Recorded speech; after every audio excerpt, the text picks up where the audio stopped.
Good evening. Welcome to the Alberta Landlord Shoptalk show. This is 2021, our very first show of the year. I'm alongside my partner in crime, Chris Noble, out of Pinoco, Alberta. Chris, how you doing today? I'm doing awesome. How are you, Mackenzie? Yeah, we're stumbling over ourselves because we haven't talked for a while, and really, I'm excited. This is going to be such a fun show tonight as we get kind of into the swing of things. Yeah, it's been great. Last time I had a show, it was last year. We had Brett Turner on, and it was really a very insightful show. We did a recap of 2020 and looking forward to what 2021 has offered. And you know what? I always think you think you know everything, and then you have another conversation. You go, "Oh, that's a good point. Better write that down." And Brett shared some really good value adds out there for the folks. If you're still growing your investment portfolio, you're looking at qualifying and getting more rental properties down the road, worth checking out that show. As Brett had some really good pointers talking about the current interest rates, and shortly, I guess I put it really quickly. If you look at refinance, it might be worth doing if you run the numbers. Get that lower interest rate, lower your mortgage payment, and then you get better cash flow, which helps you requalify again down the road. So really interesting conversation, worth checking out. That was on December 30th.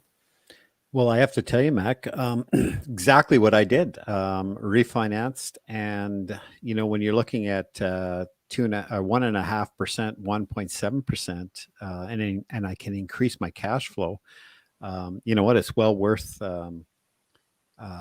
They'll need an appraisal and stuff, but for a couple $100 for an appraisal, it was well worth the refinancing and increase my cash flow, and all the interest can be written off, right? So yeah, totally, and you can write it off, and yeah, I lost my train of thought, but yeah, basically that's the gist of it right there. Hey Don, thanks for checking in, big guy. We also have another partnership where we are currently working on in the background. Very soon come to fruition. Hopefully, I'm going to say that's going to be later this week or even early as next week. So that's in the works. Busy with that. Is there any other housekeeping we should tackle, Chris? what do you got going on? You're not telling me this stuff. What's this secret partnership? What do you got going on? Just a little hint. Give us a little taster. He's been part of the community for some time, a valuable member, and we're just looking at bringing him on to an official capacity and give him some more limelight. A lot of members find him very, very beneficial. So I'll leave it at that. Oh, wow. Big secret. Yeah, big I guess we need to talk after the show. I'll find out what you've been up to. No, you know this. You're well. Come on, don't tip our hand. I gotta. You keep me in the dark most of the time. Well, we got 10 people so far joining us. We're waiting for the rest of you to sign in and join us. So we're just going to kill a few more minutes here. Say hi. Let us know where you're watching from, and we always like to know who's tuned in with us. And since you guys are tuned in live, your questions do get answered first. So thanks for coming along and saying hi. I am so thrilled for our guest landlord on tonight. I took some time to track her down. Very well known in the community with high regard. People that I hold in a high regard as well have spoken quite highly of her. So it was only a matter of time before she got on the show, and she gracefully gave us some of her time tonight. So I'm very thrilled to have Brenda on the show and pick her brain a bit. I think it'll be a really good conversation. So our resident guest landlord, Bill Biko, is coming on at some point. And oh my God, he just showed up in the background. He's now in our virtual studio. So without further ado, let's get these two fine landlords on the show, Brenda and Bill Biko. Hello. Good evening, everybody. How's everybody doing? Doing good, Bill. How about yourself? Oh, doing great. I'm excited I get to meet Brenda. Hi, Brenda. Hello. Perfect. Yeah. Hey, Brenda, welcome aboard. Hey, Uncle Bill, how are you? Great, Chris. Good to see you. Mackenzie, you're looking awesome. That post-Christmas beard is coming in pretty aggressive. Good job. My stay-at-home dress code is relaxed a bit, even in front of the camera. So yeah, there's not much going on here. So I put the razor away for a bit. Between that and the Bubbles personality, it's just great. Right? I'm going to totally go on a side note. I got these glasses from clearly.ca, and I wish I knew about them years ago, because before I got married, young and dumb, spent money. I used to have a pair of frames that were expensive lenses, expensive frames. They were over $700. My cousin sat on them, destroyed them. They were like 6 months new. And I didn't know you could get lenses or frames for like $20, and they don't even charge you for the lenses. Like, of course, I do look like Bubbles. I could have paid for the glare and stuff, but I'm enjoying it nonetheless. And if my kids destroy a pair of glasses, I'm like, okay, hop online, get another pair. So, hey, Sam, thanks for checking in, buddy. Hey, Trish, good to see you guys. So, for the people that don't know who Brenda is, Brenda, give us a little background on how you got into real estate, what you kind of experience. I'm thrilled to have you here. Hey, thanks for having me. So my background, I started in real estate in my 20s. That's about 38 years ago. I was a photographer for 30 years, and kind of on the side, I thought, I better have a backup plan in case this photography doesn't work. So I started buying properties, and I had read a book called No Money Down by Robert G. Allen. I think it's still around, actually. And that book kind of got me thinking, hey, I had $10,000 in my bank account. I thought, should I go on a vacation, or maybe I should buy a house? So I ended up buying a house by Nate, which is in Edmonton, but it's kind of like fate, right? We've got Nate. And I had that house for, I believe, 25 years. I had a long time. I refinanced it twice to buy other properties.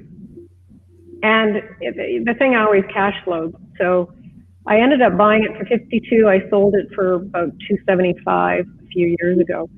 So that just gives you like a little, did I make millions? No, I've just done the slow, steady route to real estate investing. I do not take like major risk, but I certainly take risk. You have to take action in this business. Mm-hmm. I'm a major action taker. So I bought my first house back in 1987. And then I thought, I'm going to buy one house a year. That was kind of my strategy. I'll buy one house a year. After 10 years, I would sell off the first 5 to pay off the other 5. Well, this is in the 80s. That wasn't going to happen. There wasn't any appreciation back then.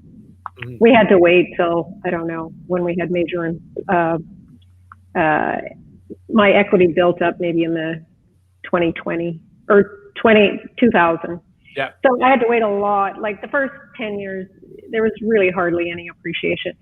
But at the time, you could buy a house for 52, 47, 65, 80. Okay, at the time I'm thinking it seemed cheap to me, even back then. And I think I didn't know any other people at the time that were investing. I was just kind of doing this on the side. I just thought, this is a good idea. So I would just slowly collect these properties. And then when I couldn't qualify anymore, I would just get a property that I could flip. I didn't even know that term back then, right? Yeah. I would just do a little bit of work on it, and I might make $5,000. But at the time, the $5,000 would get you a lot further than now. And then, so I just slowly accumulated property. So I wasn't buying, 10 in a year, although I did do 10 rent-to-owns one year. So that's just another story. But basically my philosophy was just to buy one house a year. Cool. And I think now, 38 years later, I do have about 50, 55 doors, okay, which is about maybe 35 properties. I would be happy with 20. Do I need to get like 100? No. Do I think 35 is good? Well, I think the sweet spot is more like the 20, 25. That's kind of where I'd like to be, just based on what I've been doing for this, the last 38 years. I think just having more doesn't mean it's better, but having more than one is better because I believe in leveraging. And that's what I did all those years. I would leverage not to 95% loan to value. Yeah. I never went there. I didn't do crazy leverage, but anytime I had some equity, I would pull it out. I'd buy another house. Okay. So I just think how I got to be where I am today is that I work with leverage. I still had a job. I was a photographer. I did that for 30 years. This was just like a side gig, right? It's about 8 years ago. I moved out of photography and I just do real estate investing full time now because that photography business changed. So real estate to me is just, and we can see it right now, even with COVID, how this kind of business is like the perfect kind of business. People always need a place to rent. Now, if I was in commercial real estate, that's another story, right? But just having rental properties, to me, and especially Edmonton and Alberta, where, there's a high percentage of renters. Even like what I found in the last, I don't know, say 6 months, I thought, oh God, this is going to be terrible. But it wasn't terrible. I mean, it wasn't great. There was 1 month it wasn't great where I was like, everybody was leaving and I had suddenly a whole bunch of vacancies. Mm-hmm. But I managed to rent everything up because, people still need a place to rent. Even in December, people were still moving. So to me, when you look at real estate as this long, and I just totally believe in long term because I see the power of the long-term investment. Flipping, I've done lots of flipping. That's just income, right? That's never going to get you the wealth that long-term investing does. So of course, my passion when it comes to real estate is really the ability of it giving you long-term wealth. Cool. Okay. And, so you got to go through the pain of getting yourself there. Hey, Brenda, do you see the flipping portion as maybe a side business to the business where you could take the flip money to set yourself up for another long-term? Oh, yeah. And that's kind of what I was doing. Like for me, the flip is fun. It's kind of like, oh, I can take see, I was a photographer. I did fashion and, I was always into style and, I love, mid-century modern. And, so for me, flipping was just me. It was a way for me to express my creativity. And I still need to do that. Like, I can't just see real estate as just all numbers and everything. I love that part where you can take like a dump and turn it into something nice. Yeah, I love doing that. So there is a place for flipping for sure, because it's going to help you get to the next property, right? Oh, but as just flipping and that's all you do, I just don't think like that's not for me. Yeah. We got some questions that come up. Would you entertain a few questions if we put them up on the screen? Yeah, sure. For sure. Before we go there, I want to dive into a couple of things that Brenda said because she threw a bunch of information there. One thing I'd have to give you just kudos. I think being a landlord before there was the advent of the internet, in the 2000s, all that stuff came in place. The tools that you guys would have had, or the lack of tools you would have had in place then what we have right now would have been just super challenging time to be a landlord. You really had to go on your gut. Is there anything from when you first started screening tenants to where you are today that has made a difference for you that you've taken? Well,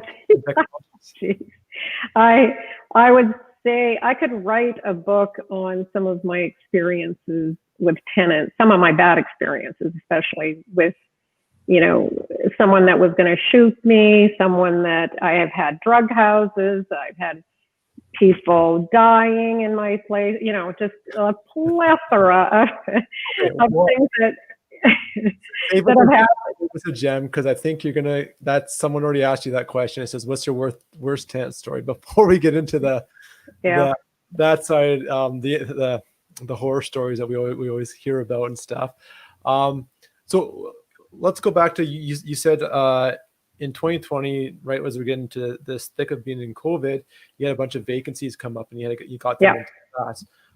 If someone's new and they're struggling right now to get viewings, especially at this time of year with Christmas. Yeah. What tips do you have or suggestions to get the vacancies filled quickly? How do you advertise? What's the conversation that you do? Well, I mean, first of all, you need to make sure you're advertising in 2 or 3 places. You know, unfortunately, Facebook Marketplace is where I get most people. It is a shit show because, you know, you've got 99% of the people you have to, you know, say no to. Right, because you've got to weed through a lot of people on Marketplace. But you have to also realize that's where people are looking, right? Now, if you have a nice house, yeah, put it on Rent Forward, Rent Faster. And I still do that. You know, I don't put basement suites on Rent Forward, Rent Faster. I will just put maybe a nice main floor. But majority of where I'm getting renters is Marketplace. But, you know, on my phone, I'll have like 30 messages. It'll be just like crazy. Yeah. So you've got to be proactive. You've got to be answering those constantly. You can't wait 2 days, like forget it. They're going to find something. And so I am very proactive. I'm good. I've always been good at getting places rented. Now, I've made huge mistakes. And, you know, going back to my early days, well, I wasn't screening people. You know, why do you think I had a drug house? Well, did I screen those people very well? Clearly not. So, but at the time, you know, back then there was like, I didn't have any mentors. There weren't any meetups. I didn't join RAIN until 2008. So all those years before, you're just flying by the seat of your pants, just learning as you go. But that's sometimes the best way to learn anyway, right? You just, you know. Your experiences, that's for sure. Yeah. But screening people obviously is, and you know, I do like your show because even I have, you know, I am a lifelong learner. I have learned, because where I'm weak is just in collection. So you guys have really done a great job just with, you know, what happens when you get a bad tenant, you got to evict them, and that's going to happen. And that's what people are afraid of mostly. And so once you get a handle on that, you just move on. Filling vacancies right now, you got to realize I can go slightly under market. I don't need to be at market or above market rates. If you want to get someone in, I've had to drop, I was renting a basement for $1,050. I dropped it to $875. I'm okay with that, right? That's attributed to your long-term investment strategies where you've now set yourself up that you can afford to bring it down a little bit to get the higher quality tenant in. Yeah.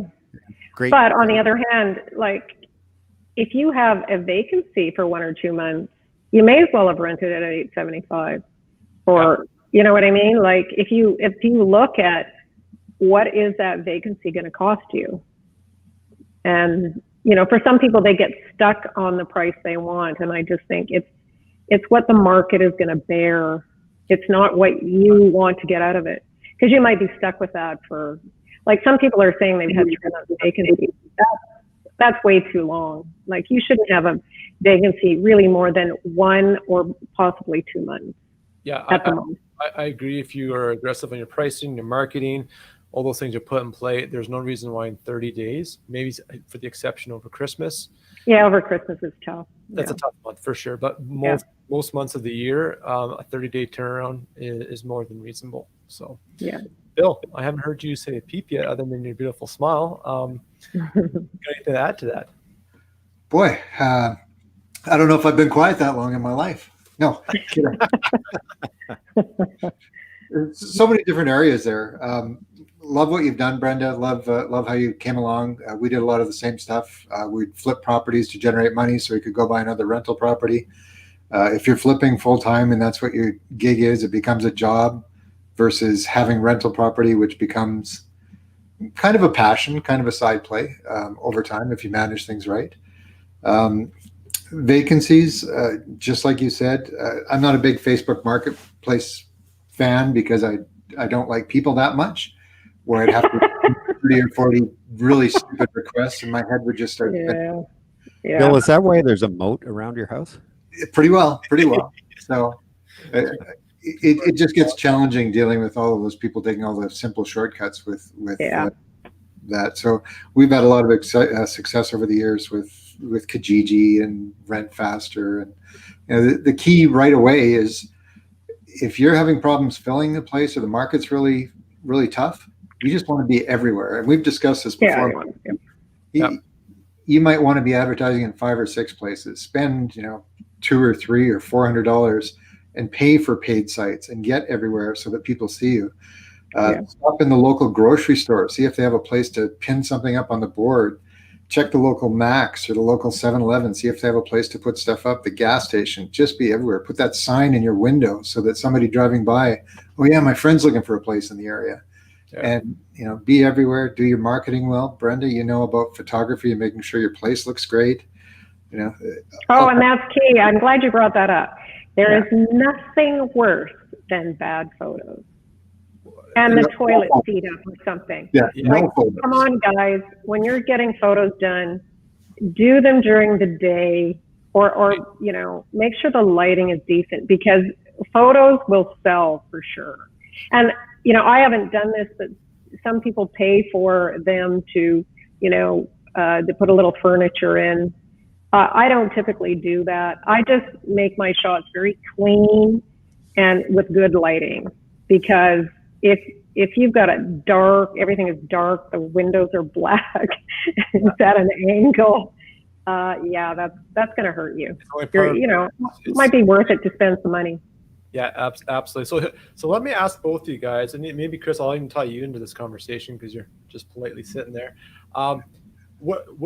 So Brenda, mostly Facebook. What type of products are you renting on Facebook? Are these more entry level? We basement suites, townhouse, full houses? What's the product that you're putting in there that you get really good responses in Edmonton? Well, so mostly my portfolio is suited houses. And I have some single family, a couple of townhouses, and a triplex. So a lot of them are, but the big thing for me is I really got into suited houses because they cash flow so well. But one of the challenges is, of course, balancing out your tenants so they're going to get along, and the drill. So that's probably why Marketplace is gonna, and it depends on where you are too. I think in Edmonton that just seems to work. My Rent Faster and Rent boards, I just get very few. Now when I get someone messaging me, they're pretty good quality. So that's kind of the difference. Okay, that's interesting. And Bill, I'll throw you the same question. What are you using for marketing platforms? And that really changes over time. And as Brenda mentioned, and as Samuel, who's on the chat here as well, mentioned, it's different from place to place. Like I think it's Rent Board up in Edmonton seems to work really well for a lot of people up there. Rent Faster down here in Calgary has been really good for us over the years. And Kijiji, this is something I've learned. I've done a bunch of room rentals, and Kijiji was phenomenal for local people. But I'd also advertise on Craigslist, and I get people from Vancouver and Toronto. So if I'm advertising locally, it might be entirely different than advertising when I'm trying to attract people from out of province. And maybe something you want to be aware of as well. One of the tips that I tell a lot of people, when you do have really good tenants and they got really nice furniture, ask them if you can get pictures of the place with their furniture in place. And then I had pictures I took 7, 8, 10 years ago from great tenants that you use over and over and over and over again, because it just makes the place look so much nicer. Well laid out furniture, nice furniture, and it just makes it work. Yeah. Hey Samuel, I know you're watching right now. Can you explain a little bit what this video works? Well, what that is? I've never heard of that. No, I'm kind of curious. I think what he's saying there is you do a video of it. Put the video up. And typo. Okay, that makes a lot more sense. And I saw that, and I just started now with whenever I have a turnover, I am making sure I do a video, because I think we've learned through COVID that what's really effective is when you can send someone a video. And Sam is really good with his videos. Cool. Yeah, that's actually, I just got my first one up here. I did the recording in December. My tenant, she gave me notice that she wanted to move in with her boyfriend. She's halfway through a 12-month lease, but she's like, I can move out end of February, but if you can get it rented out sooner, and I'll work with you. And I was like, you're giving me 2.5 months notice. If I can get it rented sooner, as long as I'm not out money, I'm okay with it. So I did a video tour in December here. I went and did a walkthrough with the video, so you get a really good perspective on what the house looks like. And that's like my first picture now on my Rent Faster ad is a YouTube video. It's 2 minutes long, and it's worked out really well right now. Yeah, I think that's a really good idea. Yeah. And that's part of this real estate game. I mean, you've been at it for a while, Brenda. We've had to evolve and adapt. When we started, like you said, no internet. We were running ads in the paper. In the paper, spending $200 to run an ad. It was so expensive. 3 BR, count your words and make them small. Things have changed. I mean, what was so amazing is, like, suddenly when I was spending all that money on advertising, and then kind of when the internet came along, and then you could start advertising online, I'm like, it's free. This is crazy. Like, you can advertise. It doesn't have to cost you a cent. You can put so much stuff in there. Exactly. Like, you can, like, on Marketplace, you can have like as many photos as you want. Anyway. Oh, Chris, we double clicked each other there. Yeah. Oh yeah. Ruth is just saying here, virtual tools are great. Actually add calming music to them. Lots of great replies. Yeah, because what happens is the more accurate of an impression you can give to someone who's searching your prospective tenant, searching your rental, by the time they get to calling you, they know they want the property. They're qualified. They know what it's all about. And if you set your expectations in there, you're only generally talking to people that deserve to be talked to, and then your time is being spent better. So cool. Where's going to segue with this? So you do a lot of the same properties that I do as well, Brenda. I've got suited properties here in Calgary. So I wanted to pick your brain. How do you handle your utilities? Is there, over the years of having, I typically imagine all your suited properties are single meter? Yeah, they're a single meter. I pay for the utilities, and I do a flat rate. Okay. So I used to have the main floor tenant put in their name and try to collect from the basement. Well, forget that. No. That would be like they wouldn't pay, and then the utilities got shut off. Yeah. I prefer, it's a lot more work. And like just today, I was going through a utility water bills, and I had one place, the water bill was $450. So, I sent them the bill and said, this is over and above. This is really double. And it was just 1 month. The next month it went down.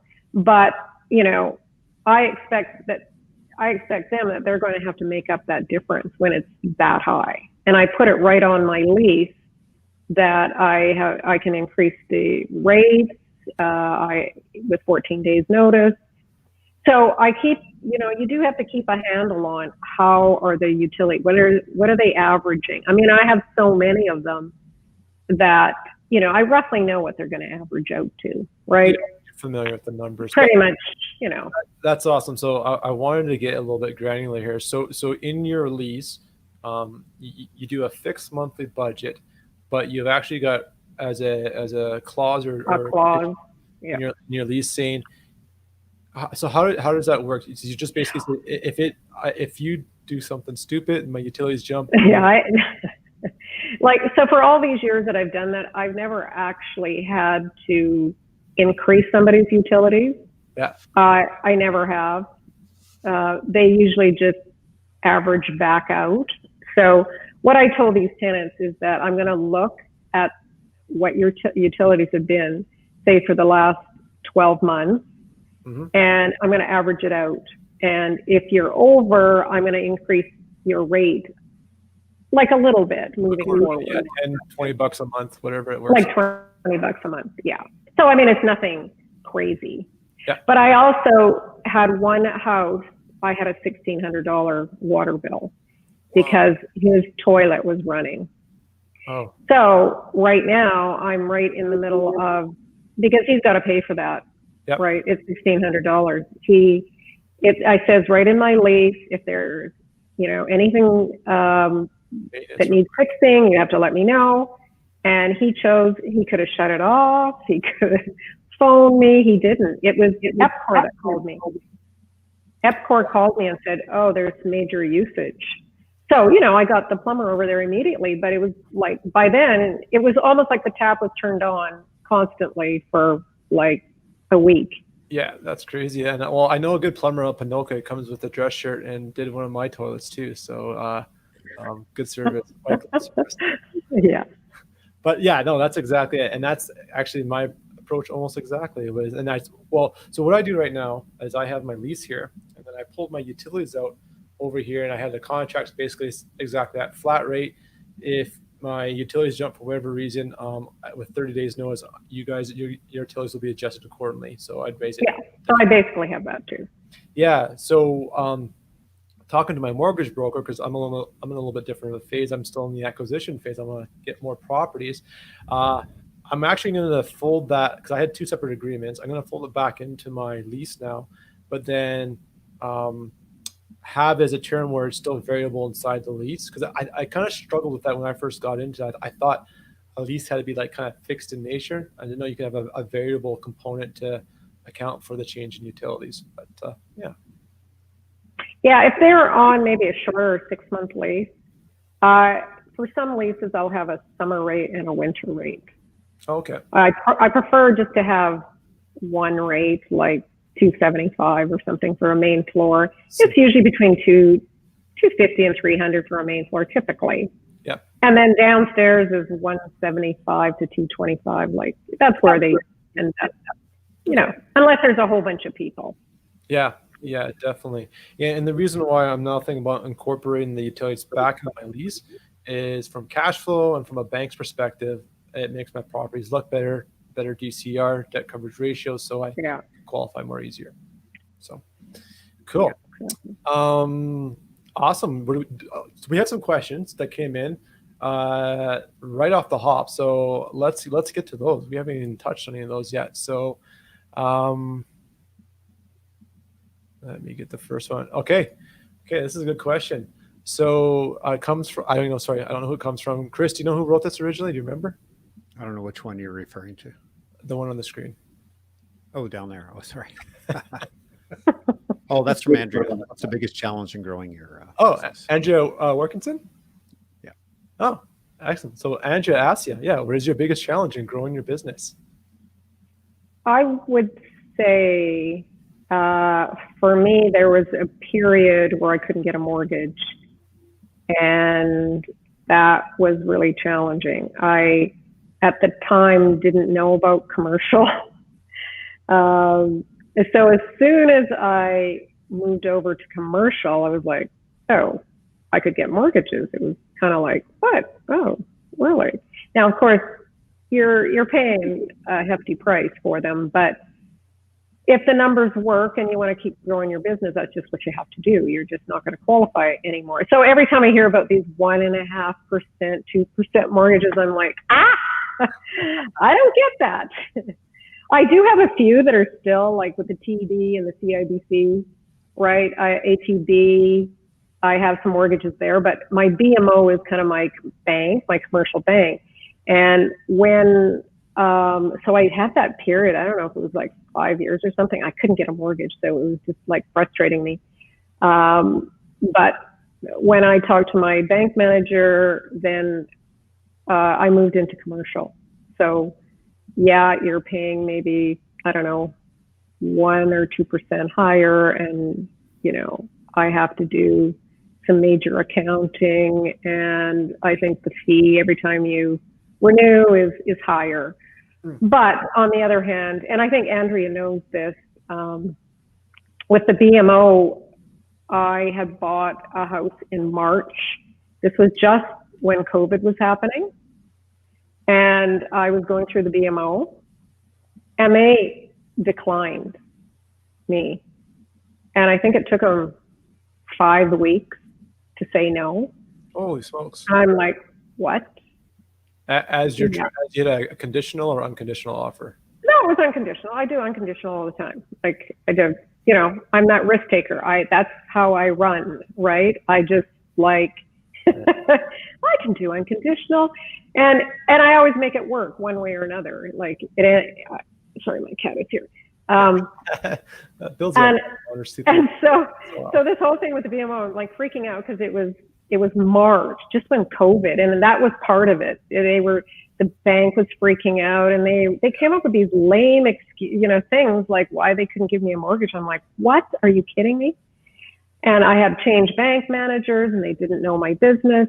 So anyway, I ended up, and Andrea told me to go to the Service Credit Union. Mm-hmm. And the Service Credit Union was amazing. I have to say, I hardly had to jump through hoops to get that. It was really based on the property, right? It wasn't, and they look at my portfolio and they, it's like the BMO. My loan to value is pretty low, like, because I've been doing it for such a long time. I'm not up there at 80%. I'm like 55% loan to value. So on paper, it looks good. You're strong. So yeah. To me, but the problem with the BMO, they only looked at the BMO mortgages. They weren't looking at my houses paid off. They weren't looking at the houses I have with CIBC, TD. And they only looked at the BMO mortgages. Were you going commercial or were you going residential? Commercial with the BMO, but they're still looking at your debt service coverage. And they said I was too high. And I go, what? But they just looked at that. And so when I went to service, they looked at my whole portfolio, and I got that mortgage. I think I got some private financing so I could close on the house. Yep. And then the service ended up giving me a couple of mortgages. So if anybody is struggling with mortgages, it's certainly worth it to go to somewhere like the Service Credit Union. So a big takeaway, I hear two things is there can be a challenge to get funds. That was a challenge that you had at one point there. And then secondly is getting good advice. So maybe a real estate investor focused mortgage broker would be a good asset to help you move forward on your path. Yeah, possibly. Again, like for someone like me, a mortgage broker they're looking and going, oh, she's got 35 mortgages or whatever. And they're like, that's tough, right, to look at. So mortgage brokers, I'm not sure if that's really the right avenue. I've certainly gone to a couple of mortgage brokers and they've helped me out. But for the most part, I think you're better off. You got to look, and maybe there's a commercial mortgage broker that I'm not aware of. I mean, I did not have luck with mortgage brokers. But again, it depends. Do you have 1 property, 5 properties, 10 properties, 30 properties? Like it's a big difference. Yeah, and I will have the flip side of that argument. I'll do the counter side where I do think a mortgage broker, especially at the age where it's really hard to qualify. I mean, granted, your experience, Brenda, was you even had assumable mortgages for a period there before that got shut down. I didn't even know what that looked like. So today is like lockdown. So having someone that knows the different lending criteria of all the different banks can get the mortgages in the right order so you can qualify for the most possible. Yeah. I never did that. I was just randomly just buying properties. Bill, hop on that one. Just to jump into that, it's the same. If you have a mortgage broker who's experienced with rental properties and investors, it's similar to having a realtor who's familiar with rental properties. Instead of having a regular realtor who shows you all of these properties that simply aren't going to work, feel good. You've got a mortgage broker who will show you a mortgage that's not only going to help you get that mortgage, but will help you expand your portfolio onto the next 2 or 3 or 5. Too many of the mortgage brokers will put somebody into the wrong product, and suddenly they can't get another mortgage because they've used up their debt coverage and it just doesn't work. And that ends up being part of the game. And yeah, definitely. When you have the right people, it makes a huge difference. And as a RAIN member, we had people back in the business there that were focused on 5-year plans. I don't know if you knew Peter Kinch back. Yeah, he was great. Yeah, know Peter quite well. And when they have plans like that and they know what they're doing, it is entirely different than that person. Yeah. It's like going to a lawyer who sold one property or closed one real estate deal, and you're trying to run a rent to own through it, and they're going, "Oh no, you can't do that." And it's like, yes, you can. You just don't know how, and you just don't know what you're doing. It's dealing with the right people.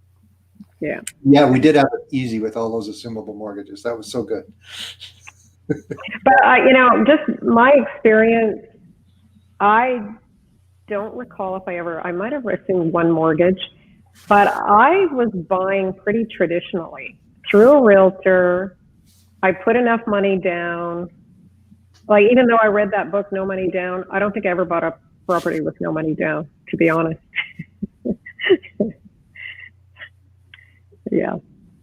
Okay. Oh, let's grab it. Let's go on to the next question here. So these are all from Angie. So Angie, thank you for asking the questions.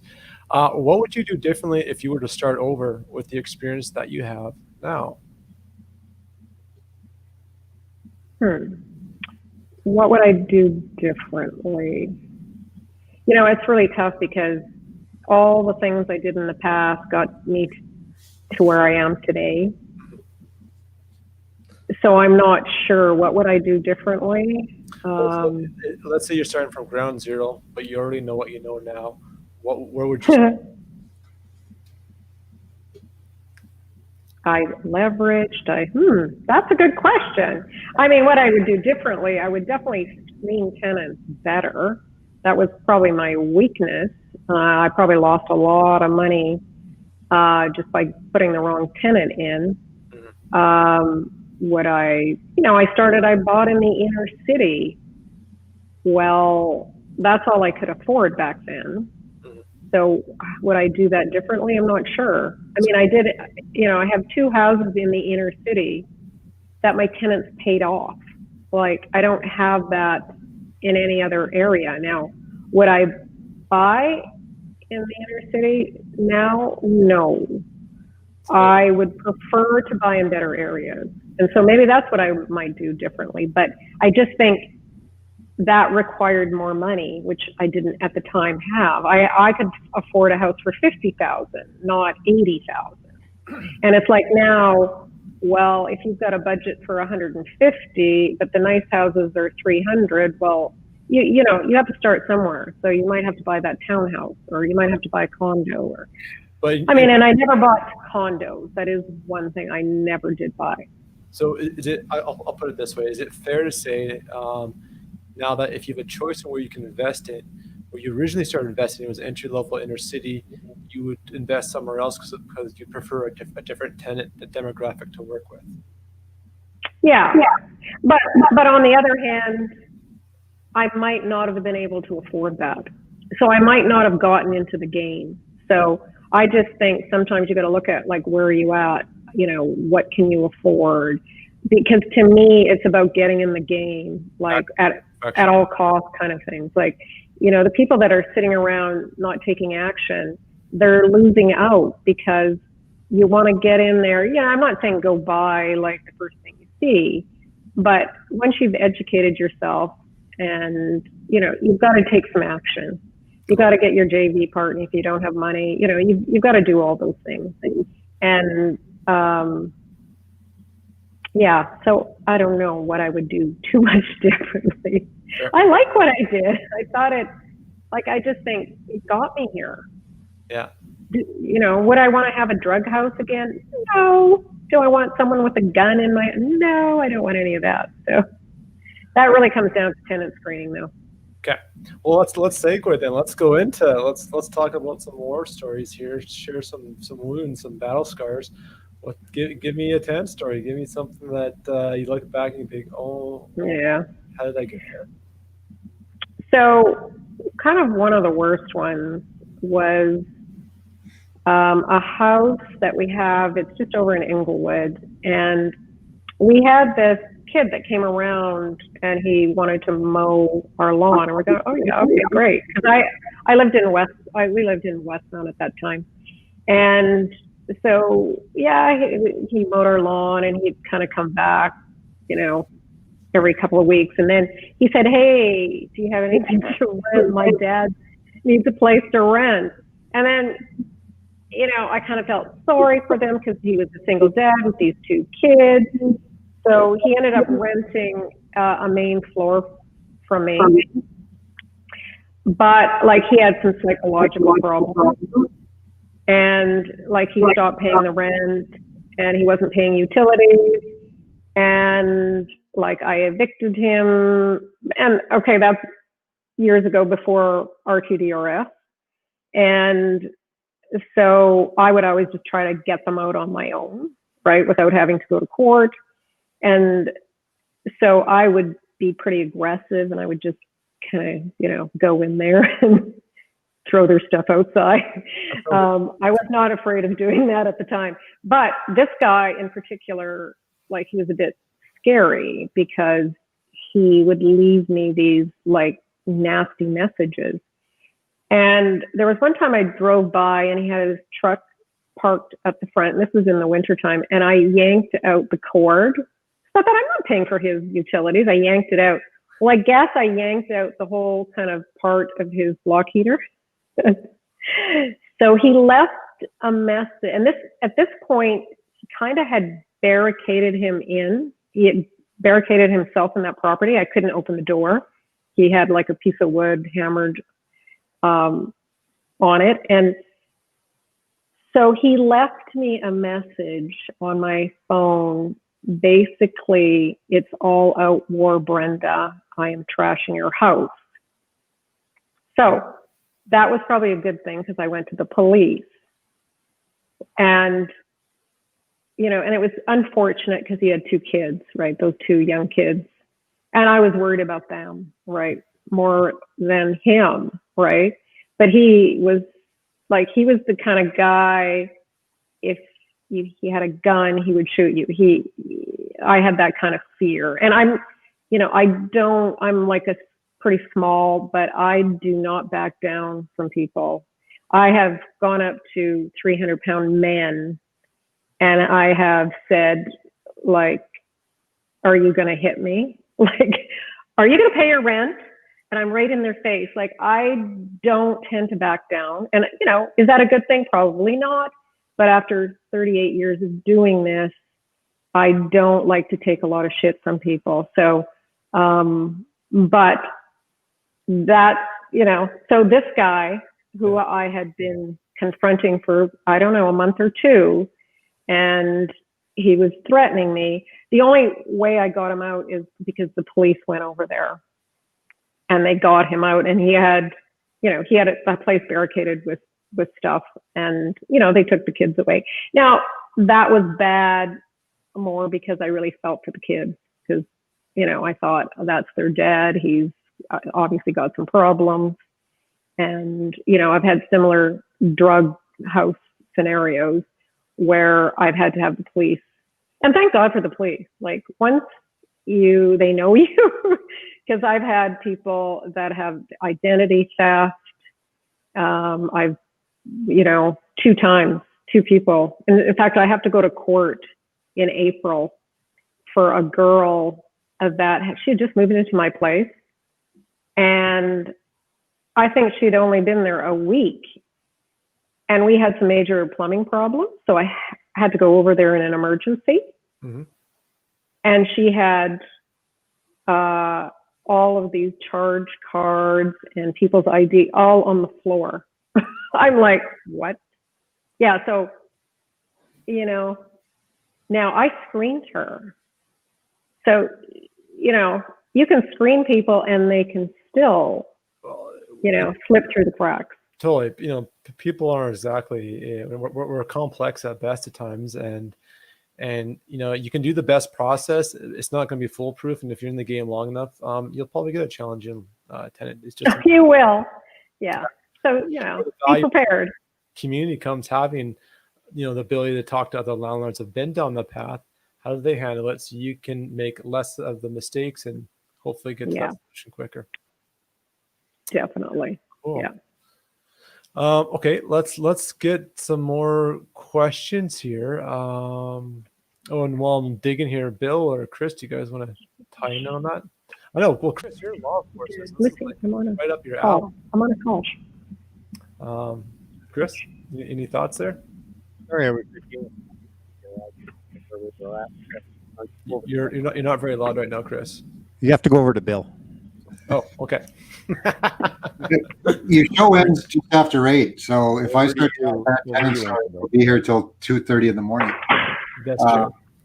All those years of rooming houses, but like Brenda said, the police are great. I've dealt with them so many times over the years, and as long as you know what you're doing and act as a professional and can explain everything, it's wonderful. But yeah, I've had dead people in properties and talk knives out of people and fights and other stuff you don't even want to hear about, fires and yeah. So this sounds really scary for all the people, especially if you're a new landlord. This is just perspective. Repaint the picture and just give some perspective. This is not very common. Yeah. No, it's very uncommon. Yeah. Yes. I've had over 1,500 tenants. So, it's a numbers game. So there will be a small percentage that are a real problem. Yeah. And when you've had that many tenants, even if that number is 1%, that's still a lot of bad people. So, when you get those great tenants, keep them forever and you won't have problems like this. Yeah. There. It's easy. And it's funny, we always remember kind of the bad ones. To me, it's a little bit funny because it's like, oh my God, I can't believe I had to go through that. But on the other hand, that's just reality. You may never have a bad tenant, but it's like Bill says, after 1,500, 2,000 tenants, you're just bound to get maybe 1%. Yeah. Okay. 99% are good. Yes, absolutely. I mean, yeah, I would definitely back up that statement. Okay, let's go. We'll go to this question here that Amber posted on the live chat. How does everyone feel about retired people as tenants? And I'll go to you first, Bill. Is there a downside? I've never heard of retirees trashing a home. I love that part.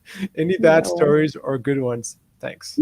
See, this is the good story part. I've had lots of retirees that are just fantastic because usually they used to own homes, so they know what to watch for. They know what to take care of. Now, it's not all retirees used to own homes, but the ones I've had, and they were so good at updating me. Hey, the furnace is making noise it's not supposed to. You might want to get somebody over here right away.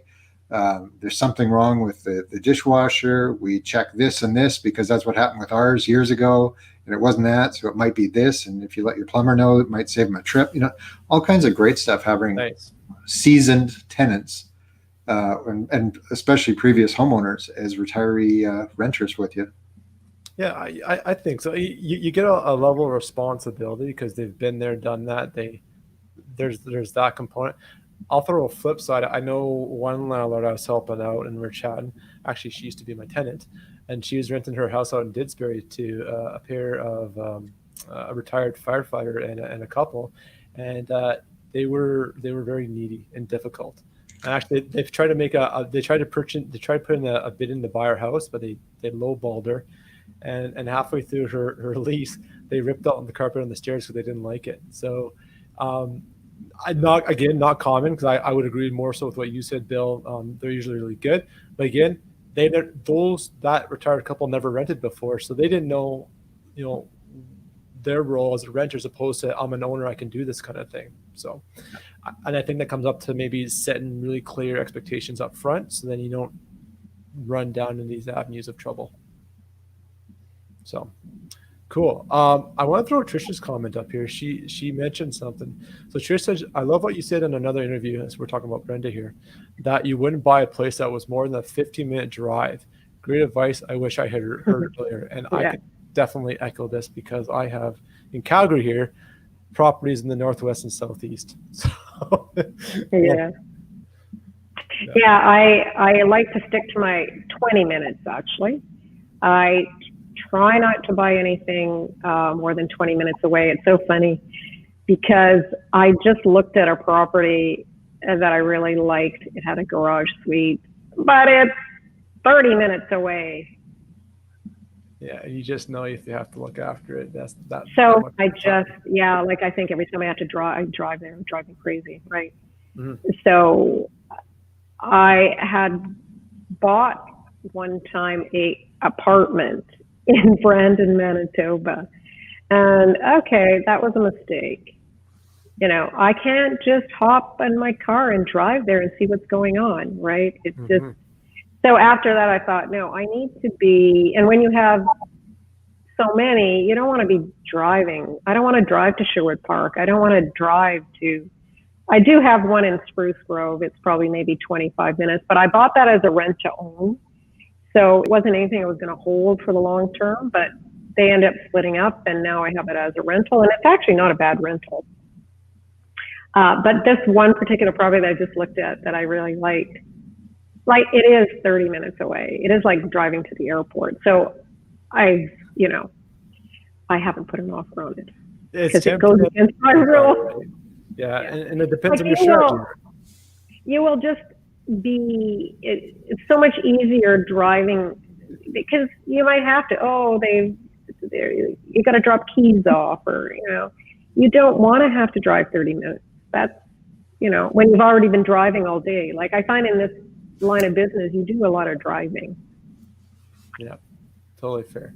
Yeah, and I just think the numbers could be really good somewhere, but if you're not ready for that level of complexity doing remote management, and you got to have a team, I think the team's really critical here to do all those small things that you would normally could do but can't do because of the distance factor. Really needs to be taken into consideration. Yeah. Exactly. Bill, any thoughts on that? Don't you have rental properties in another city? No, actually, not anymore. I sold them.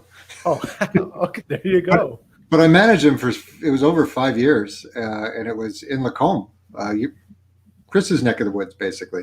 So I was doing that remotely from Calgary, and you had to have a lot of processes in place. And this is back to the rooming house systems I used to run. My wife is a systems freak. She likes to have systems. She likes to have processes. This is how we do it. This is how we explain things. And she's an artist too, which doesn't even. And an artist too, yeah.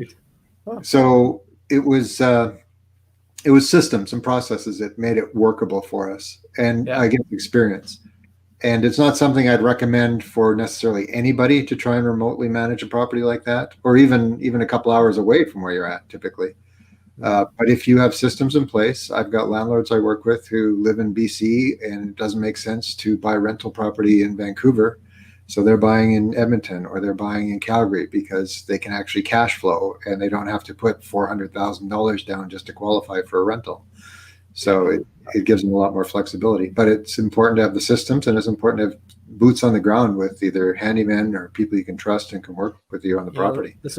This would be a good topic for future shop talk. If I can get a couple of landlords on here that do this kind of strategy, because I have some, I don't do it as well. It'd be a good learning opportunity. So, Chris, did you make note? The other thing I like about having properties, say 20 minutes away, is that I tend to have a bunch of properties in the same area. And so if they both come up for rent, it's so much easier. Oh, you don't like this? How about this other one? Yeah. So if you've got good qualified tenants, you did a viewing that are kind of on the fence about or something. Yeah. Maybe one doesn't have a garage and they want a garage. There you go. So you're kind of getting double bang for your buck from one viewing if you can put them onto another property. Yeah, definitely. Cool. Yeah. Okay. The other bonus of that is when you do have a vacancy and you talk to your other tenant, they may have friends that are looking in the area. And if you can get similar style of tenants, if they're good tenants, if they're crappy tenants, you don't want their friends. But if they're good tenants, you'd love to have their friends. For sure. Yeah. Okay, cool. I will throw up a question that I took off Facebook here. Normally we do like 3 or 4 of them, but it's been a little bit busy, so I only got to one today. But I think this one's very timely, and we kind of talked about it off air as well. So I'll read it. So Amber wrote, with the new restrictions in place and more people laid off, would you consider renting to someone on EI as their only income? I've asked this because we have a tenant, but we need a paying tenant. Yeah, that's definitely the name of the game. I also been on mat leave for 14 months and make less a week than people who are laid off because of COVID. So I know I'm responsible, but asking for experiences here. Thank you.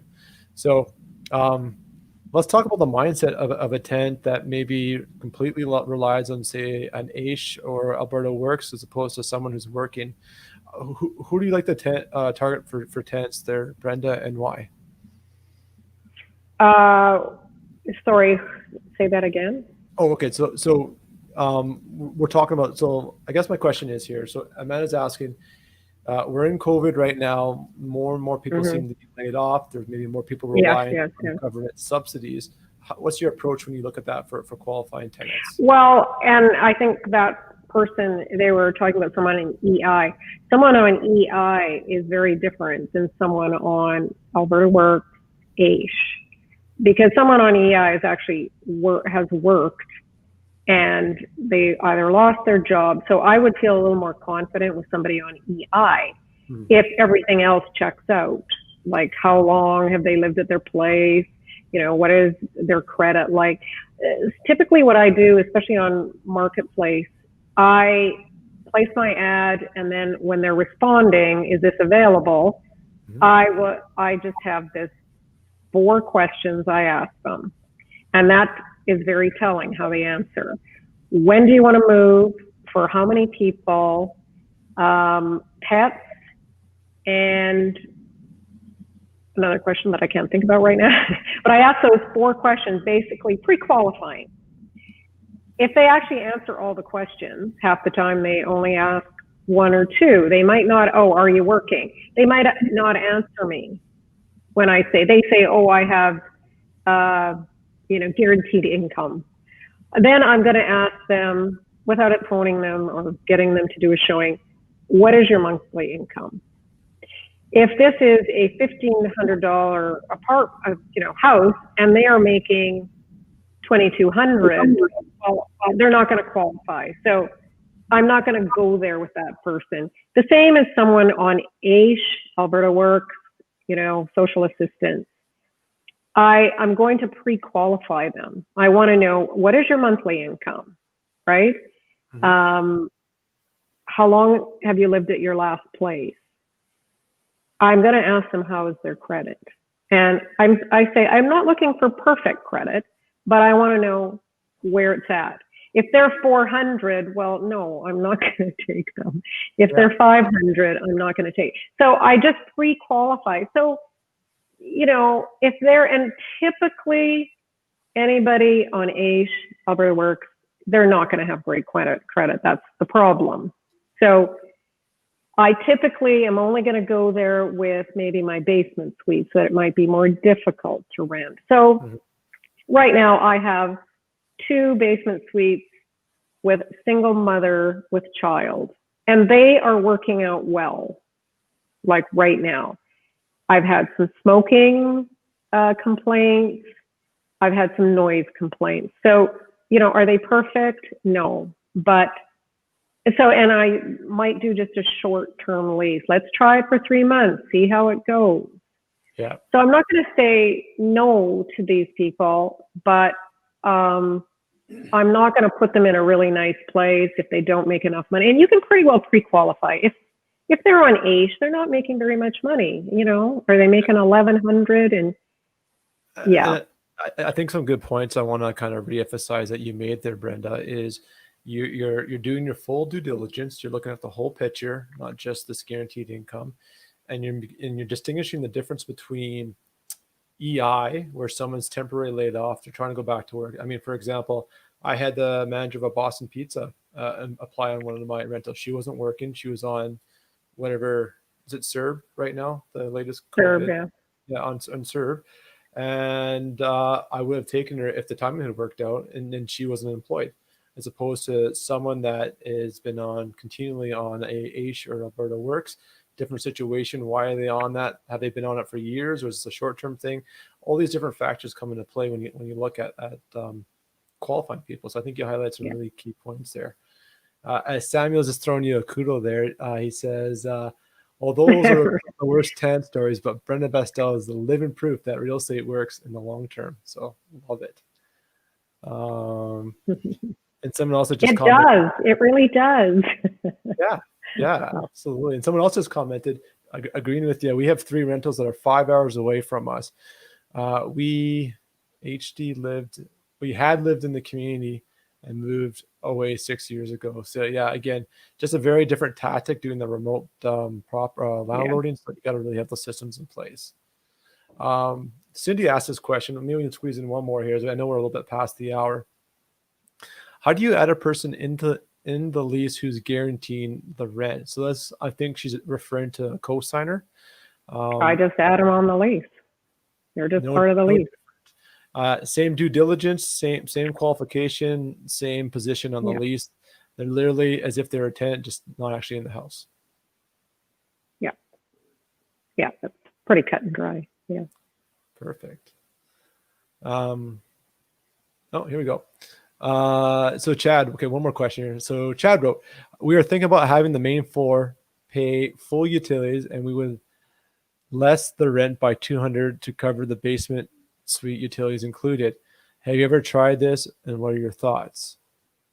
Well, the problem with that is, just from my experience in the past, yeah, okay, you could do that, but if you have 2 suites and the utilities get disconnected, that is a pain in the butt.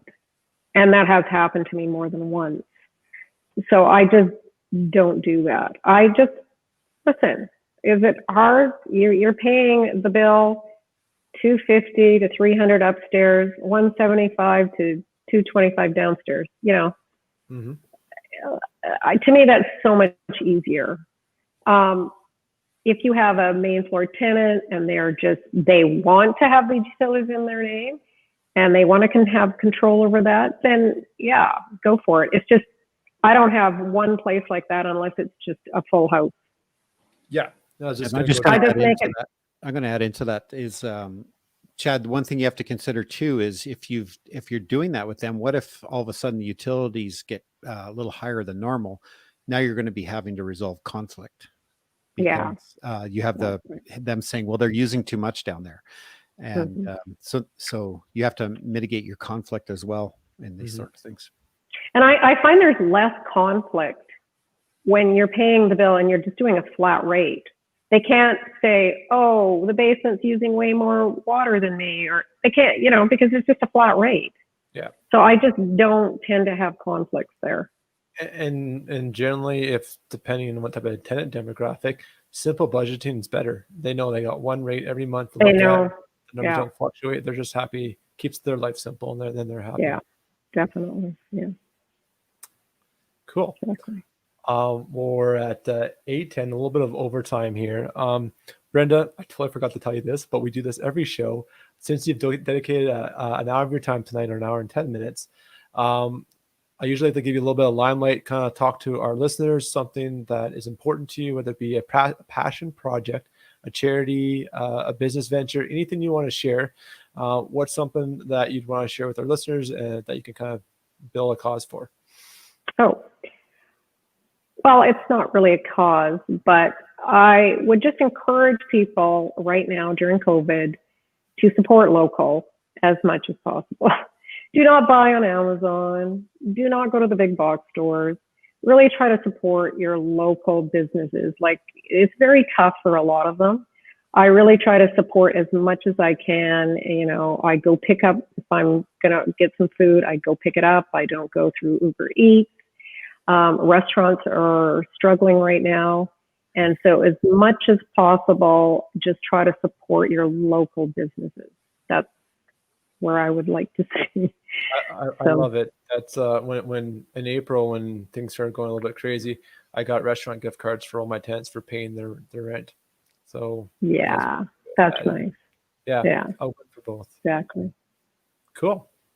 Good. I guess on that note, we'll wrap up the show here. Brenda, thank you so much for giving your time tonight. Bill, thank you as well for squeezing in. We're thrilled to have both you guys. Chris and I really enjoyed doing this show. Apparently my pronunciation's a little off tonight. It must have been the rush getting off of Christmas here, but this is a lot of fun. I love just getting the nitty gritty because we're always all learning. And every time I log into Facebook and check this community or talk with you guys on a show, I'm always picking up something new, and there's always something to be learned. As you say, Brenda, we're all lifetime learners. So on that note, thanks everyone for checking us out. Chris, how about you wrap up the show? What'd you say? What was I supposed to participate here? It's all yours, Mac. You finish her up here, and thank you very much, Brenda and Bill. Once again, Uncle Bill, thanks for coming in. Thanks, guys. That was fun. Some great strategies there, Brenda. I really appreciate that. And there's comments popping up here steady, thanking you for being here. I'm sure you can see them on the right of your screen. So once again, your knowledge and your experience is appreciated by all us younger investors. Oh yeah, I don't know, Chris. Okay. Any rate there. Thanks for being on the show. If you guys don't already know, best way to follow us is on YouTube. Head over to findgreattenants.com. We'll take you directly to our channel. We have this other thing called Mighty Networks. It's like our own private Facebook area. All of our discounts, partnerships, ones that are coming down the pipe are all in there. Exclusive content in there as well. Actually, here's a heads up. We had a mastermind, if you will, session on New Year's Day. We had about 5 or 6 landlords get together, and we almost spent 2 hours talking about a pet lease, or just the pet portion of your lease and how to structure that. That information, it was all recorded on Zoom, and that will be actually, when I get around to it, put onto Mighty Network. So if you guys haven't been there, head over to Alberta Landlord Community.ca. Yes, where we're going to, folks. That's the place to be. Moving forward, Facebook's great, but you never know where Facebook's going to go, and we don't have a lot of control over it, but we have more control over the other side. So we're trying to make it the best resource and the go-to place for all of you. So exactly. Every time there's a good question, it gets archived over there. So AlbertaLandlord.ca. Go there, join the Mighty Networks. If you haven't, go there tonight. Hopefully we see a rash of new people wanting in. So perfect. All right, everyone. Take care. Have a good night. We'll see you in another 7 days.